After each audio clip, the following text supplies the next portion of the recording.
Nicole. So excited to chat with you. So we want to talk back to school. You know, a lot of parents are preparing, getting ready to send their little and big ones back to school. And it can be such a hectic time for parents. You know, I am actually 7 months pregnant, so I have not experienced sending a kid off to school yet, but I know that you are kind of a veteran. You have a child that is a senior, I believe, and then also a child that's going to college. So any advice for parents who are just trying to balance career and making sure that their kids' experience is a good one and that they are going back to school confident and ready? I think that with the help of organization, everything can get done. And it doesn't have to make you crazy. The crazy is when there is a no structure. And as a mom, structure, you have to make space for your relaxing, unstructured time, but you have to make time for that. You have to be structured about how you're going to let go every day and how you're going to take care of yourself. But I think that in order to not lose your mind, that itemizing those things throughout the day, no matter how silly they are, like from getting the half and half to the manicure to the kid's doctor's appointment. I think that we can't wing it in the morning with the half and half, because what's going to happen, you're going to say, well, I'll get it on the way back from the doctor's office. You're in traffic and now you have to cook dinner. And then you're going to go to bed after getting everybody together. And then you're going to wake up and want your coffee. And guess what? You don't have. Have and have. You are going to be so mad. And so I'm telling you, half and half has to go on the list with the doctor's appointment and the dry cleaning. There's no way around it. Yeah, it's like planning for the little and the big things. And especially if you're a high functioning person. I mean, most modern women, we keep 6 balls in the air already, but you're adding 6 more. Yeah. And somehow half and half will be the reason your husband or your partner is like, this is not going to work. It's the one thing to send you over the edge. Yes, like the way he was talking to me right now over some milk is unacceptable. You know, Nicole, social media plays such a big part in so much of our lives now, and especially for parents with both little and big kids. The back to school time, the pictures on the front porch with the boards of what grade they're going to, there can be this desire to have it be picture perfect.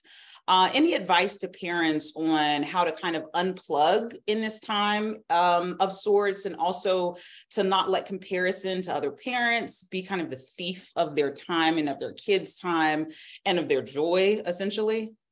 You know, that's a great question. I think for me, the way that I even distracted myself from like comparing it to the other families or the Joneses or whatever is I involved my kids in it. Say, okay, so you've got basketball practice and you also have piano.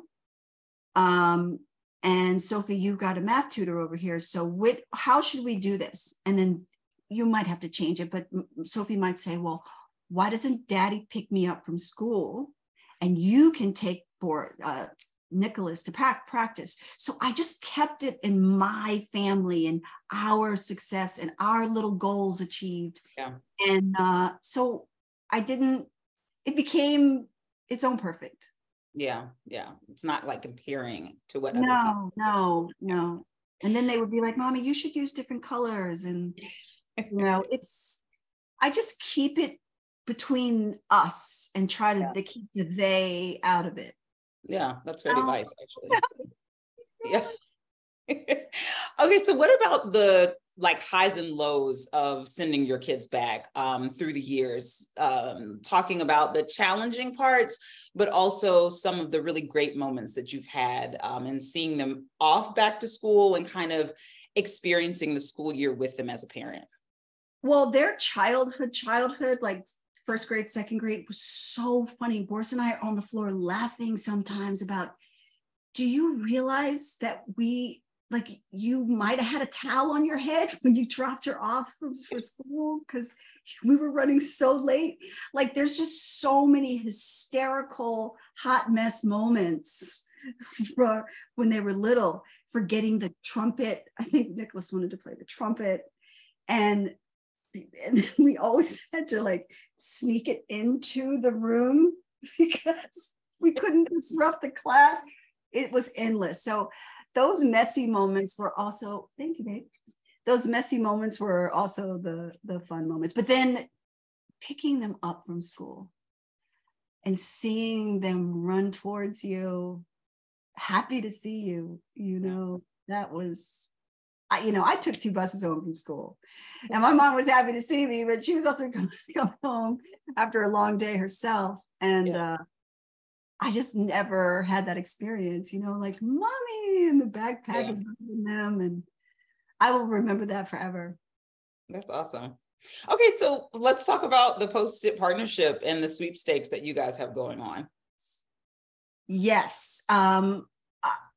I've said this before, that it was almost a dream come true to get a phone call like this. Like, are they spying on me? Like, how do they know how much I love Post-it notes? I see them back there. This is Boris's situation. And I think he freshened them up because he knew I was going to be on camera. He knew what was going on. But I mean, if, they're everywhere. And they've really helped me with 2 kids, a husband, 2 dogs, a career, travel schedule, my own parents. And I just love it. So I got the call to say, would you be interested? I said yes. And then they told me about the Think Loud sweepstakes that's happening, and how they're awarding $10,000, $5,000 for back to school, and $5,000 for self-care for their parent. And so I was like, this is a no-brainer for me.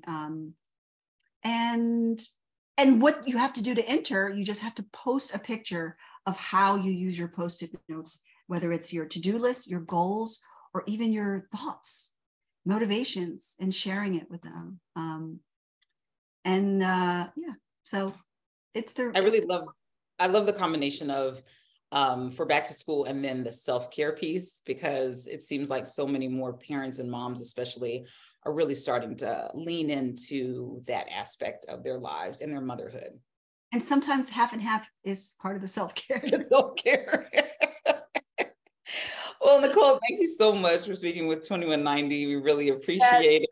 And we wish you and your kids best of luck back, especially for this last year and this first year of college for both of them. The challenge will be, as a new mom, is actually feeling like you have the energy to sit down to make the list.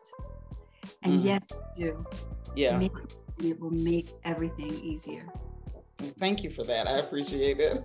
Thanks, Nicole. Thank you.